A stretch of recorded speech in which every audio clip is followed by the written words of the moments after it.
안녕하세요. 유대감TV의 보기아빠입니다. 이번 영상은 제가 취미생활로 키우고 있는 한국 출란에 대해서 조금 이야기를 드리고 제가 이렇게 한번 키워보니까 너무나 좋은 취미생활이기도 해서 추천도 드릴 수 있을 것 같아서 여러분에게 추천 영상 겸 이 난초를 어떻게 키우는지에 대해서 한번 이야기를 드려보고자 합니다.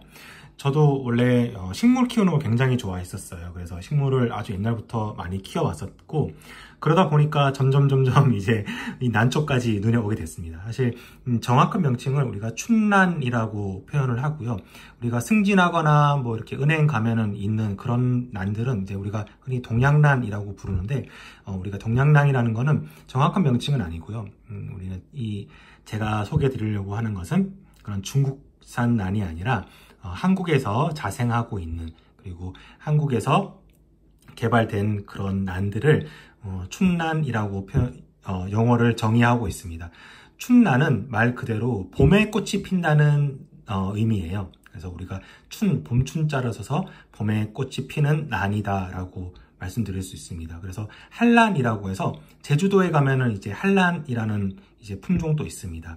우리가 흔히 춘란 그리고 동양란이라고 하고, 이걸 전문적으로 키우시는 분들은 봄에 꽃이 피는 이 춘란을 의미한다라고 생각해 주시면 될 것 같습니다. 그래서 저희가 이 난을 키우는 사람들은 동양란, 서양란이라는 단어를 별로 안 좋아하죠. 그래서 그건 정확한 용어가 아니라서 우리가 부를 때는 한국 춘란이라고 부르면 좋을 것 같습니다.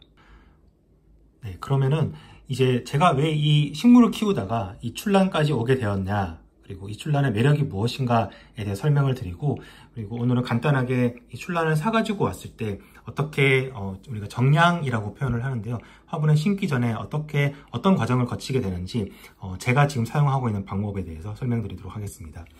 제가 이걸 들어보면은 여기 조그만하게 이렇게 싹이 하나 보이시죠? 이걸 저희가 신아라고 표현해서 새로운 싹이다 이렇게 표현을 하는데요. 이 신아가 이제 보통 기본적으로는 1년에 하나 정도 나온다고 그냥 크게 알고 계시면 될 것 같습니다. 물론 1년에 2번 나오는 경우도 있고, 그리고 요 한 촉에서 2개, 3개의 신화가 나오는 경우들이 있는데요. 일반적으로는 이렇게 한 해에 하나 정도의 싹이 나온다고 보시면 될 것 같습니다. 그래서 우리가 지금 얘를 보면은 제가 들고 있는 이 부분이 할아버지, 그리고 다음에 나온 아버지, 그리고 여기 조그마한 요 신화가 손자라고 생각해 주시면 돼요. 그래서 이 3대가 한 화분에 같이 모여 삽니다. 그래서 이 춘란은 이렇게 신화를 보는 재미가 너무너무 있어요. 그래서 이게 다른 식물들처럼 뭐 쑥쑥 엄청나게 많이 나오진 않지만 이렇게 한 해 한 해 나올 때마다 그 귀여움과 매력이 있습니다. 또 이 신화가 이 할아버지와 아버지에 비해서 발전돼서 우리가 잘 키운다고 하면은 발전되어서 나오는 경우들이 많이 있습니다. 그래서 우리가 그거를 저희 카페에 있는 분들은 슈팅이라고 표현을 하는데요.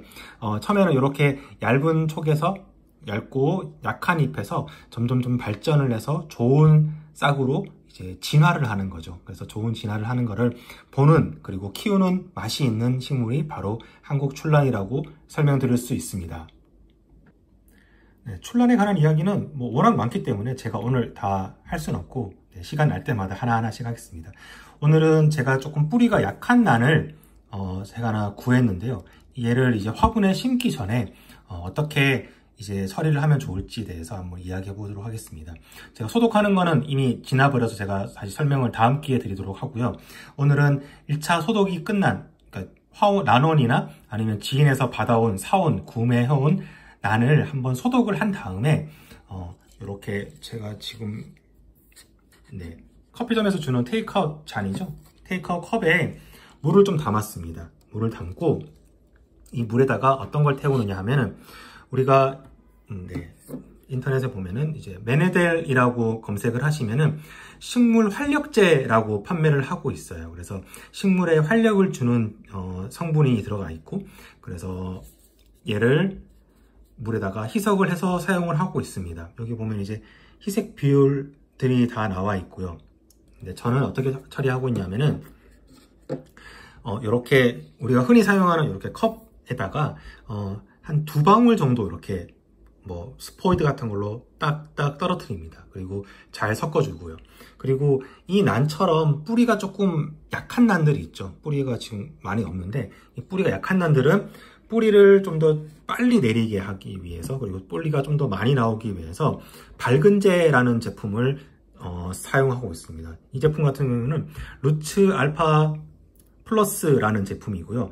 네, 해초류에서 추출한 걸로 만든 걸로 알고 있습니다. 그래서 이 제품 같은 경우는 뚜껑을 보면 굉장히 보랏빛이라고 해야 될까요? 그래서 그런 색깔인데 얘도 스포이드로 한 방울 정도 이렇게 집어넣습니다. 그래서 요거 밝은제 한 방울, 그리고 활력제, 맨헤들 활력제를 한두 방울 정도 넣어서 잘 섞은 다음에 이 난을 이렇게 뿌리가 잠길 정도로 잠궈 놓고 하루 정도 시간을 둡니다. 그래서 얘가 상태가 조금 안 좋을, 뿌리가 이제 잎이 좀 말라 있거나 상태가 좀 안 좋을 때는 뭐 이틀까지도 한다고 하시는데, 저는 그냥 하루 정도 딱 담궈 두고 있습니다. 담궈 두면은 얘가 택배로 배송이 되거나 아니면은 저희가 얘를 가지고 올 때 받았던 스트레스, 그리고 환경이 바뀌게 되잖아요. 그래서 그 환경이 바뀜으로써 얻는 그런 데미지들을 이 활력제를 통해서 조금 더 회복할 수 있습니다. 그리고 이 밝은제를 줌으로써 얘가 뿌리 발육을 더 촉진할 수가 있어요. 저는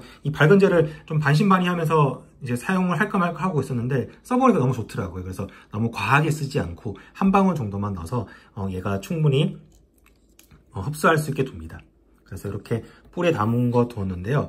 여기 뿌리 담글 때 주의할 점이 하나 있습니다. 제가 초창기에 이걸 잘 몰라가지고 비싼 난들을 죽여버린 적이 있었어요.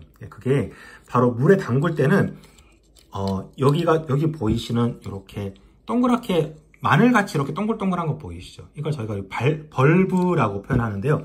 이 벌브가 이 물속에 푹 담기면 안 됩니다. 물론 살균 하실 때는 이 벌브까지 푹 담궈서 살균을 충분히 하셔야 되지만, 살균이 끝나고 나서 이제 활력제랑 그리고 밝은제를 줄 때는 이게 벌브가 이 물속에 푹 이렇게 담겨서 하루 정도 지나면 이게 또 썩게 되고, 그리고 곰팡이가 생길 수가 있어요. 그래서 뿌리만 살짝 담길 정도로, 이 정도 높이로 딱 두셔야지 좋습니다. 그래서 담가두고 하루 정도 있은 다음에 이 뿌리를 얘를 꺼내서 바로 심으면은 얘가 뿌리가 약간은 그 난석에 의해서 스크래치가 날 수 있어서, 스크래치가 나면 그쪽으로 병균이 들어갈 수 있겠죠. 그래서 살짝 한 20분 정도 저는 말립니다. 말린 다음에 난석에다가 심어주고 있습니다. 뭐 난에 관련해서는 영상이 너무 많기 때문에 오늘은 제가 요 난을 사가지고 왔을 때 어떻게 집에서 초기 정량을 하는가에 대해서 한번 이야기를 드렸고요.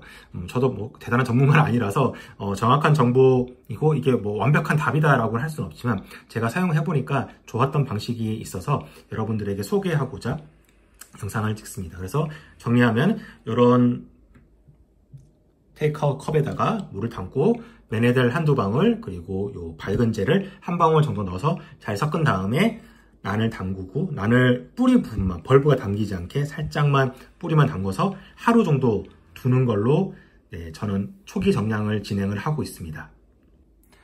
이제 본격적으로 심기 전에 뿌리를 조금 마를 수 있게 이렇게 걸쳐서 건조를 시켜 놓고 심어두도록 하겠습니다. 그리고 마지막으로 제가 좀 더 설명드리고 싶은 게, 얘 같은 경우에는 지금 뿌리가 많이 없어요. 보통은 그 한 촉당, 지금 얘 같은 경우에는 하나, 두 개, 그리고 신화까지 있어서 지금 두 촉에 신화 하나라고 보실 수 있는데, 요 한 촉당 뿌리가 3개에서 4개 정도가 제일 좋다고 합니다. 보통 그 정도의 뿌리를 이제 내리고 살고 있는데, 얘는 지금 뿌리가 많이 보시다시피 많이 빈약하죠. 그러면은 문제가 뭐냐, 얘를 화분에 심었을 때 물을 주거나 하면은 얘가 뿌리가 정확하지 않기 때문에 이렇게 흔들리는 경우가 생깁니다. 그러면은 여기 보이시는 뿌리의 성장점들이 다칠 수가 있죠. 그래서 이런 것들을 방지하기 위해서 이렇게 저는 이제 알루미늄 철사를 가지고 이렇게 고정을 해서 얘가 가짜 뿌리, 이제 인공 뿌리라고 설명할 수 있죠. 인공 뿌리를 만들어서 얘가 딱 고정을 하고 많이 흔들리지 않게, 그리고 다른 뿌리, 진짜 뿌리들이 잘 내려올 수 있게 이렇게 인공의 뿌리를 만들어서 심어주고 있습니다. 그러면은 제가 남분에 심고 다시 영상을 촬영하도록 하겠습니다. 이렇게 남분에 이제 심었습니다. 그래서 이렇게 심은 다음에는 바로 햇볕이 있는 곳보다는 좀 그늘 있고 바람이 잘 통하는 곳에서, 저 같은 경우는 한 일주일 정도 매일 아침이나 요즘 좀 더울 때는 매일 밤에 이렇게 물을 주면서 뿌리가 잘 활착할 수 있게 일주일 정도의 정량 시간을 가지고 있습니다. 오늘 시작을 했으니까 앞으로 일주일 동안 매일, 요즘 여름이라서 매일 밤에 물을 주고 난 다음에 이제 제가 키우고 있는 난대에다가 이분 친구를 올리도록 하겠습니다. 출란을 키우는 게 좀 올드한 취미다라고 생각하실 수도 있고 그런 이미지가 좀 강하긴 한데요. 저는 식물을 좋아하시는 분이라고 하면은 누구나 한 번쯤은 이 출란을 한번 접해보시는 것을 추천드리겠습니다. 그래서 저희 출란을 하시는 분들, 그리고 출란 시장이 좀 더 젊어지고 좀 더 다양한 연령층의 사람들이 들어왔으면 좋겠다는 바람을 가지면서 이 영상을 촬영해 보았습니다. 앞으로 요 관련된 영상들 제가 아이템이 있을 때마다 조금씩 올려보겠습니다. 제가 여러 고수님들처럼 잘 아는 건 아니긴 하지만 제가 키워보니까 이런 방식이 좋았다, 이런 것들이 좀 불편했다라는 것들이 있으면은 서로 이렇게 의견을 나누고 소통할 수 있는 영상을 만들어 보도록 하겠습니다. 그러면은 다음 영상으로 찾아뵙겠습니다. 감사합니다.